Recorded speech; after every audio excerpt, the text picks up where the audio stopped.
Shalom, tema saat teduh kita pagi hari ini adalah Tuhan hendak memberitahukan hal yang besar.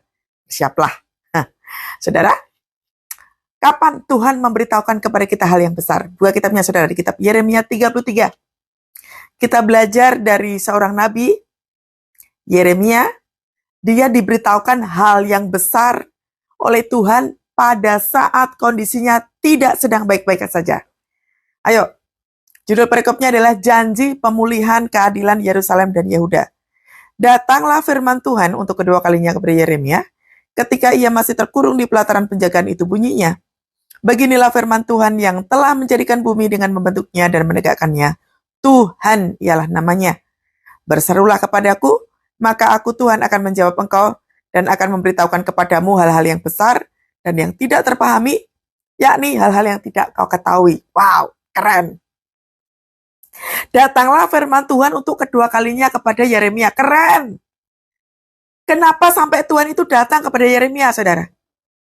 Yeremia tipe percaya kepada Tuhan. Padahal kalau kita tahu cerita awalnya, Yeremia itu kan merasa dirinya nggak bisa apa-apa, gitu kan ya? Karena ketaatannya. Jadi ini firman Tuhan di pasal 33 ini, Yeremia lagi ditahan. Kenapa kok dia ditahan? Karena dia disuruh Tuhan memberikan nubuatan untuk Yerusalem. Tapi ditolak oleh si raja ini, saudara. Ya, kalau kita lihat di pasal 32, Zedekia itu tuh marah, saudara ya. Karena dia, si Yeremia ini bernubuat. Coba kita buka sebentar, 32 ayat yang ketiga. Sebab Zedekia Raja Yehuda telah menahan dia di sana dengan tuduhan, mengapa engkau bernubuat? Nah, gak terima dengan nubuatan Yeremia. Tapi kita lagi gak bahas itu. Yang lagi kita bahas adalah Yeremia sedang melakukan pekerjaan Tuhan, tetapi situasinya tidak enak. Jadi, kalau Anda sedang mengalami situasi-situasi yang tidak enak, ternyata itu adalah waktu yang paling tepat Tuhan memberitahukan hal yang besar dan yang tersembunyi. Lihat, Tuhan datang kedua kalinya ke Yeremia. Betapa spesialnya seorang Yeremia itu. Kita ini adalah anak Tuhan yang spesial kalau kitanya sendiri membangun hubungan yang intim dengan Yeremia. Yeremia ini tipe taat. Dia mendengar suara Tuhan. Dia membangun hubungan yang intim dengan Tuhan, tajam telinganya. Makanya waktu kepepet, waktu ke pojok, waktu nggak bisa apa-apa, Tuhan datang kepada Yeremia. Dikatakan apa? Beginilah firman Tuhan yang telah menjadikan bumi dengan membentuknya dan menegakkannya. Yang punya bumi ini Tuhan kok. Kenapa kita tuh suka khawatir? Yang menciptakan yang menciptakan kita itu adalah Tuhan. Kenapa kita suka khawatir? Artinya apa toh? Kalau Tuhan menciptakan pagi ada tujuan. Menciptakan siang, malam ada tujuan. Menciptakan apa lagi? Langit, menciptakan laut, darat, udara. Ada tujuan. Terlebih kita manusia. Bahkan kita diciptakan serupa dan seturut dengan gambarnya Tuhan. Kalau sampai kita melenceng kehidupan kita, Tuhan pun berlari kepada kita untuk benerin. Karena Tuhan sayang sama kita. Makanya waktu kepepet, ke pojok, Tuhan datang kepada Yeremia. Waktu kita kepepet, ke pojok, bersyukurlah yang Tuhan datang kepada kita. Makanya miliki hubungan yang intim dengan Tuhan seperti si Yeremia ini, saudara. Tuhan ngomongnya apa toh?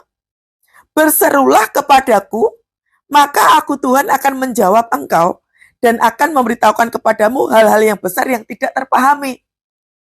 Coba kita lihat dulu, berserulah kepadaku itu yang seperti apa? Kalau saya lihat, berserulah kepadaku itu artinya kayak begini tuh.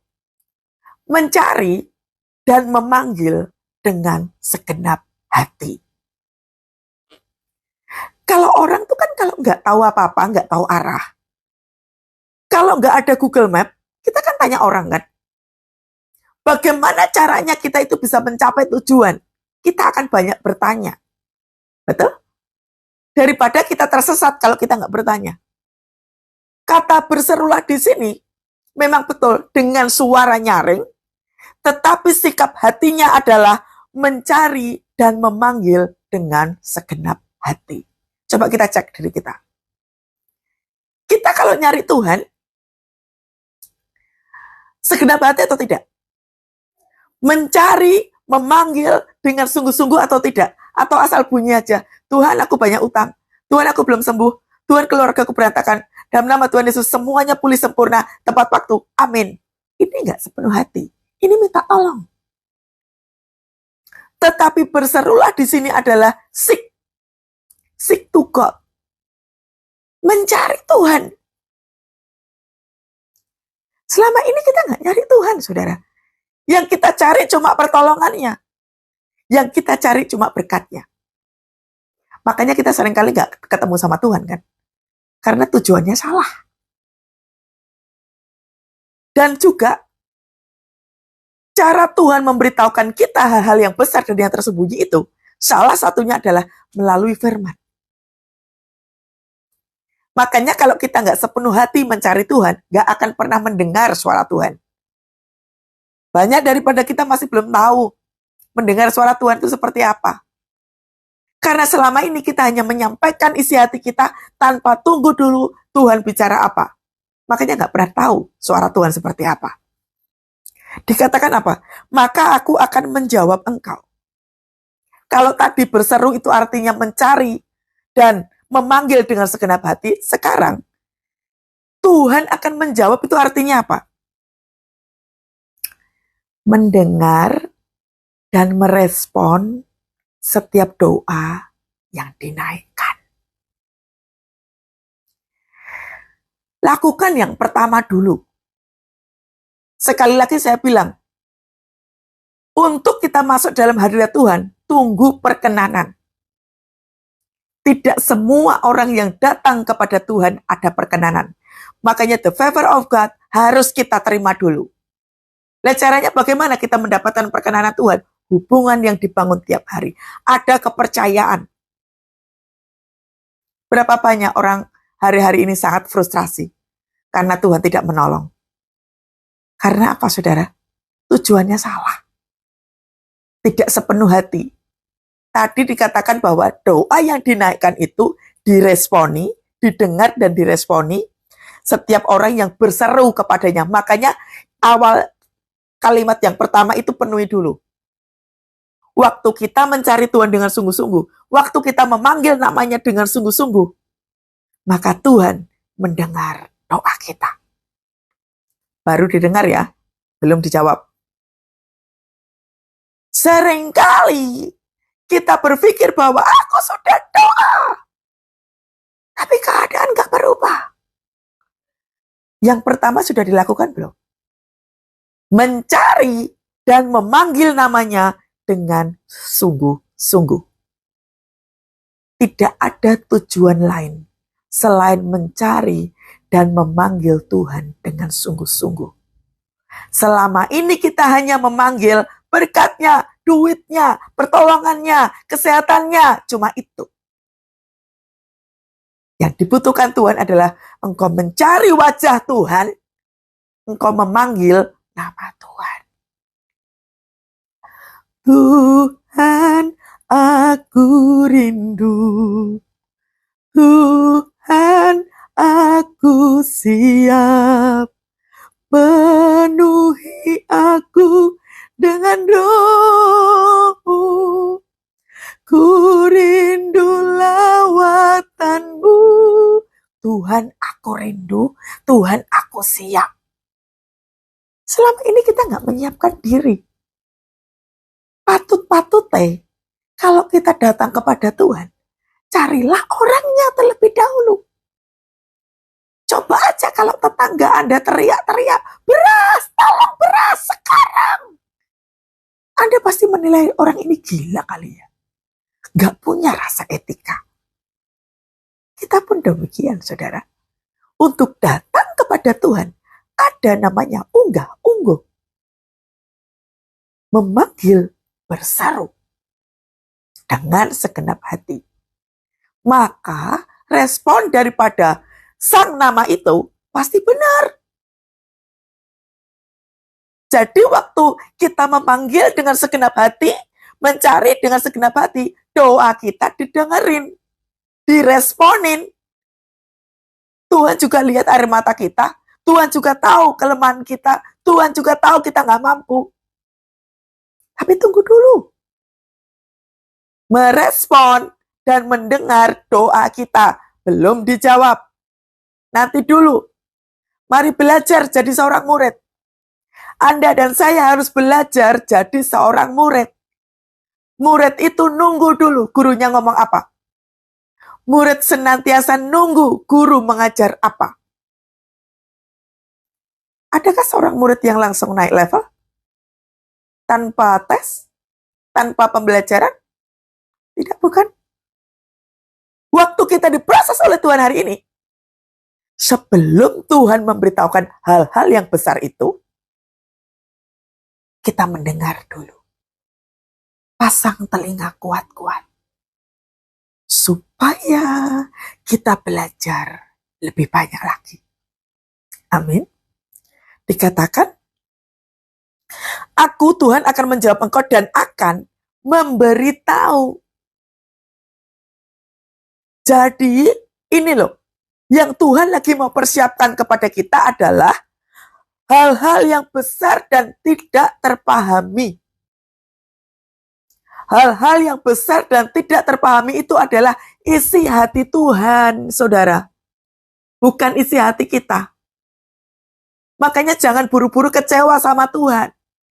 Jangan membiasakan diri kalau doanya belum dijawab, kita langsung kecewa sama Tuhan, lalu berhenti. Engkau rugi. Tuhannya mah gak rugi. Gak mau ya sudah. Karena untuk mengatakan bahwa hal-hal yang besar dan tidak terpahami itu, semuanya itu adalah suara hati Tuhan. Apakah ada kaitannya dengan isi doa kita? Bisa iya, bisa tidak. Karena yang terpenting adalah, kita itu lagi kebutuhannya apa toh? Sekali lagi saudara, setiap ciptaan Tuhan selalu ada tujuannya. Sama, kita diciptakan Tuhan ada tujuannya. Selalu ada tujuan ilahi di dalam setiap kehidupan kita. Oleh sebab itu, kita itu sangat spesial. Makanya kalau doa jangan cepat-cepat. Nyembahlah Tuhan, pujilah Tuhan. Tuhan, aku rindu. Tuhan, aku siap. Penuhi aku dengan roh-Mu. Penuhi aku dengan roh-Mu. Ku rindu lawatan-Mu. Lawatan Tuhan jauh lebih penting. Jangan cari yang lain. Amin. Nah, hal-hal yang besar dan yang tidak terpahami itu tandanya seperti ini, saudara. Kita tidak pernah mengalami yang ini. Mungkin Anda kebingungan caranya. Mungkin nggak tahu. Atau mungkin sudah pernah mengalami ini, tapi sekali lagi kita nggak bisa pakai cara yang lama. Anda dan saya hari-hari ini harus mendengar suara Tuhan.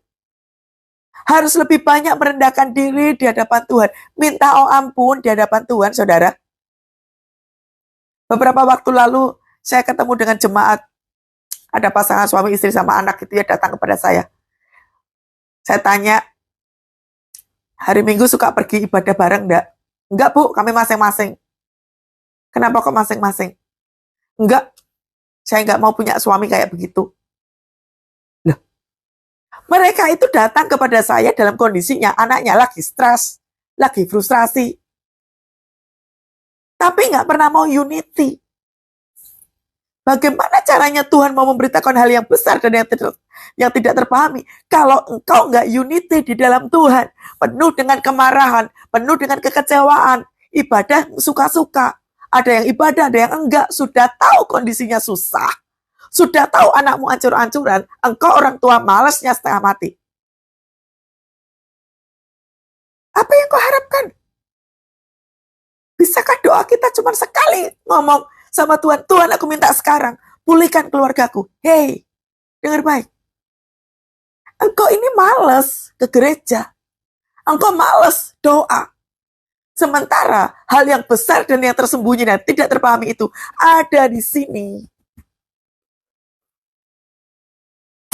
Kalau doa saja kau nggak mau lakukan, dengan penuh kemarahan, engkau marah dengan pasanganmu, engkau nggak mau doa, engkau nggak mau pelayanan, engkau nggak mau pergi ibadah, lalu apa yang kau mau? Coba saudara,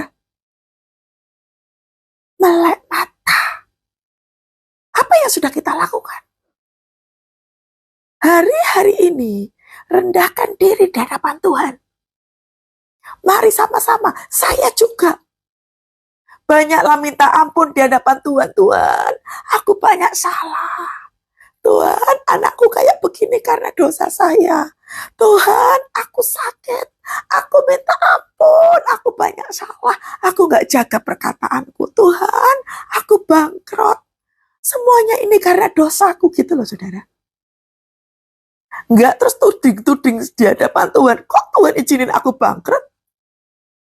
Loh, nanti dulu.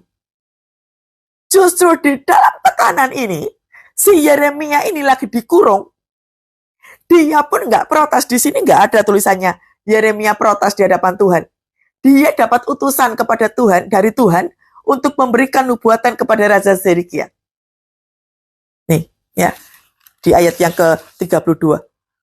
Nanti dibaca ya. Dia diutus Tuhan, tapi dia di penjara.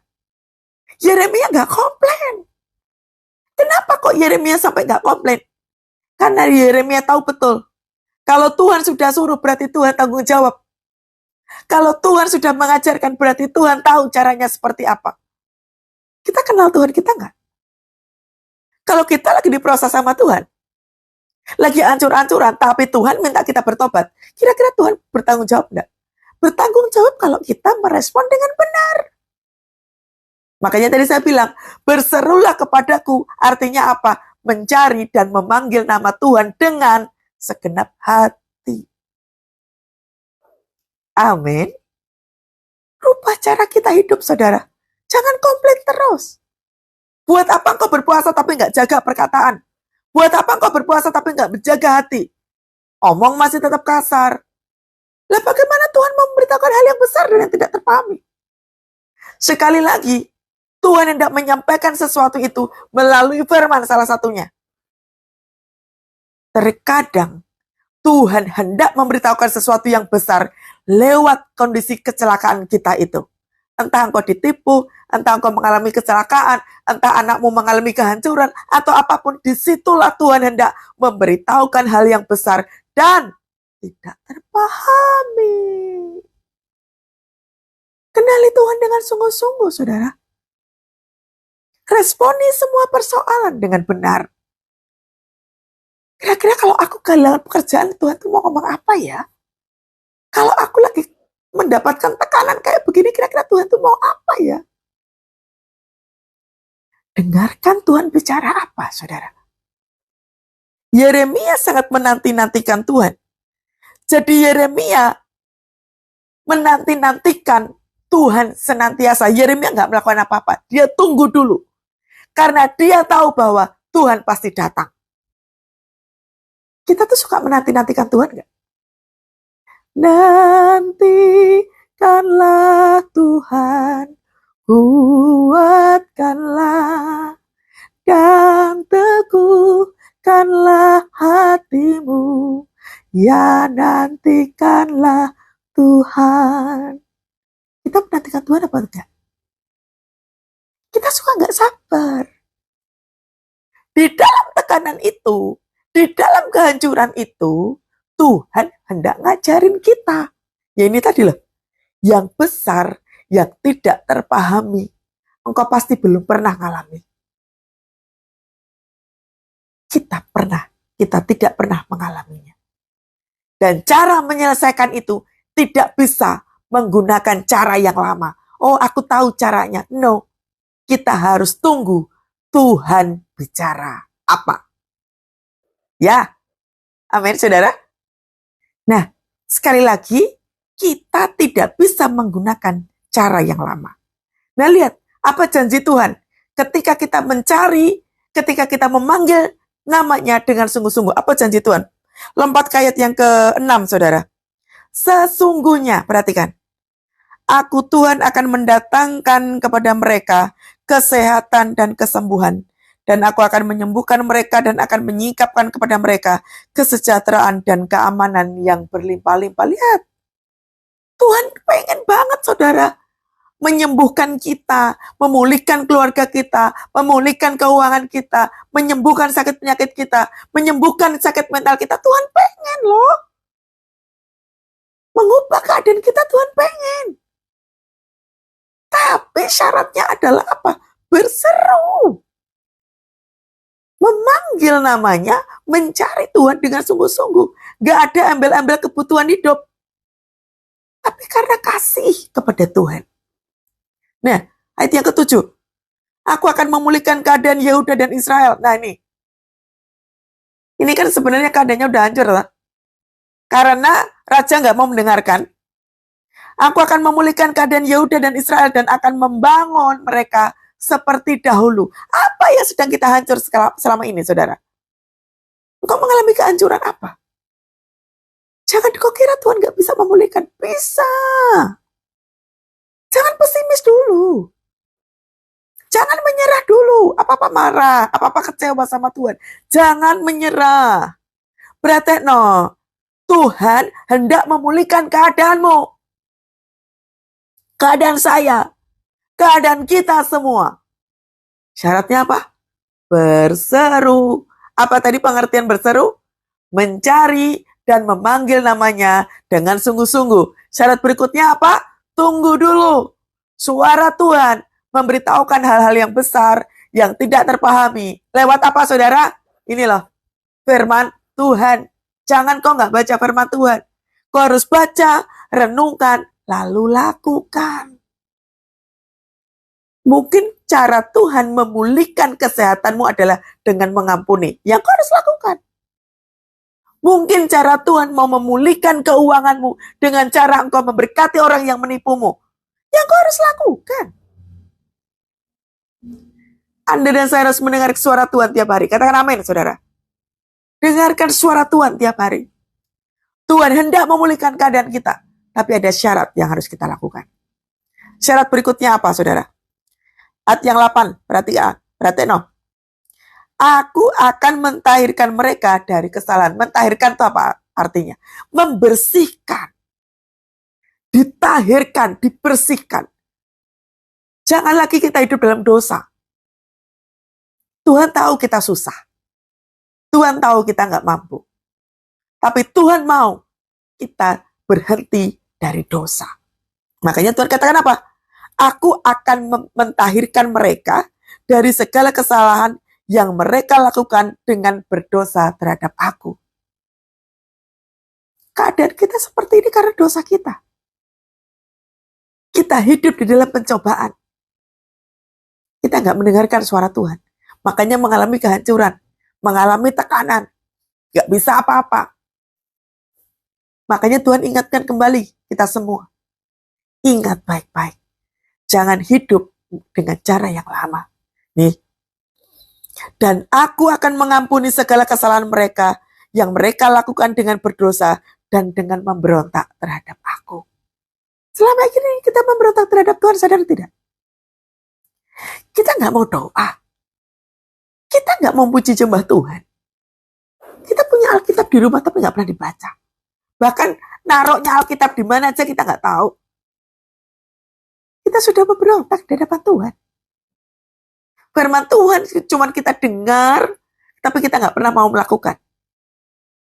Pergi ibadah minggu masih suka telat-telat. Kapan hari ada orang datang kepada saya? Saya tanya, tadi pergi ke gereja enggak? Enggak, Bu. Saya kecewa dengan gereja saya. Aduh. Mau sampai kapan, saudara? Anda lebih mementingkan menjaga perasaanmu dengan kecewa daripada engkau mendukakan hati Tuhan. Engkau gak hadir ke gereja, itu melukai hati Tuhan. Engkau terlalu gengsi dengan alasan aku kecewa dengan gerejaku. Atau engkau sehat tapi maunya online. Itu mendukakan hati Tuhan. Jangan kau pikir, sama aja Bu, online. Maaf. Jangan jadi jemaat yang bodoh. Engkau dibodohi dengan pola pikir yang salah. Engkau masih punya kaki sehat. Tubuhmu sehat. Tunggu sakit, Pak. Pergi ke gereja. Engkau harus tahu kemana dirimu harus ditanam. Jangan cari gereja yang paling dekat. Itu kelihatan malas. Engkau harus berdoa di hadapan Tuhan. Akan tertanam di gereja mana, dididik di gereja mana, digembalakan di gereja mana, pilih. Tanya sama Tuhan, mana? Harus di mana Tuhan? Bagaimana Tuhan mau memulihkan keadaan kita kalau kita masih memberontak kayak ayat yang 8 itu? Masih berdosa, masih melakukan kejahatan, masih memberontak di hadapan Tuhan. Apa gak capek atau dosa terus? Apa gak capek atau melakukan dosa terus-menerus? Come on, berubah saudara. Waktunya Anda dan saya berubah. Amin. Jangan sampai kita tuh doa sampai mulut berbusa. Tapi kita gak pernah mau menghormati Tuhan. Rugi. Amin. Ya. Tuhan hendak memberitahukan kita hal yang besar. Yang tidak terpahami. Kita belum pernah melakukan ini. Kita belum pernah caranya bagaimana seperti apa, tidak ngerti. Makanya kita perlu mendekatkan diri di hadapan Tuhan. Kayak si Yeremia ini. Dia nunggu dulu Tuhan bicara apa. Baru dia bergerak. Daud ketika dia mau melawan bangsa Filistin. Dia pun tanya sama Tuhan. Tuhan, aku maju atau enggak? Sekalipun Daud punya kekuatan, punya kepiawaian yang dahsyat untuk mengalahkan bangsa Filistin. Tetap Daud tanya dulu sama Tuhan. Kenapa kok dia tanya? Karena Tuhan Allahnya dia. Dia panglima perang. Tanya dulu. Itu bicara tentang etika. Itu bicara tentang sikap hati. Apa-apa tuh tanya dulu sama Tuhan. Anda mau bikin bisnis usaha. Mau kuliah di mana? Anda mau bekerja di mana? Tanya dulu sama Tuhan. Tanya. Kalau kita punya masalah, mau melakukan apa? Tanya dulu sama Tuhan. Bagaimana cara menyelesaikannya? Karena justru dalam keadaan kepepet itu, Tuhan hendak memberitahukan kita hal-hal yang besar. Yang gak paham, yang gak terpahami. Tanya sama Tuhan. Cari Tuhan dengan sungguh-sungguh. Bukan berkatnya, bukan kesembuhannya, bukan kemurahannya. Tapi cari hatinya. Kasih Tuhan dengan sungguh-sungguh. Hidup di dalam firman Tuhan. Maka engkau pasti akan melihat. Oh, ternyata Tuhan dahsyat banget. Ternyata Tuhan hendak mengajarkan aku yang ini. Anda nanti akan terkejut. Ketika Anda memutuskan untuk menunggu Tuhan. Dan kita melakukan persis seperti apa yang Tuhan mau. Maka engkau akan kaget banget. Oh, ternyata Tuhan mau aku melakukan ini. Amin. Ya, prakteknya. Nantikan Tuhan. Sekali lagi nantikan Tuhan. Tuhan hendak memberitahukan hal yang besar. Buka Alkitabnya. Tiap hari kau harus baca. Ya. Mendengar suara Tuhan. Supaya tuntunan Tuhan memerdekakanmu, membebaskanmu, dan engkau sembuh, engkau pulih, engkau mengalami kemenangan demi kemenangan. Shalom semuanya. Tuhan Yesus berkati. Sampai ketemu besok.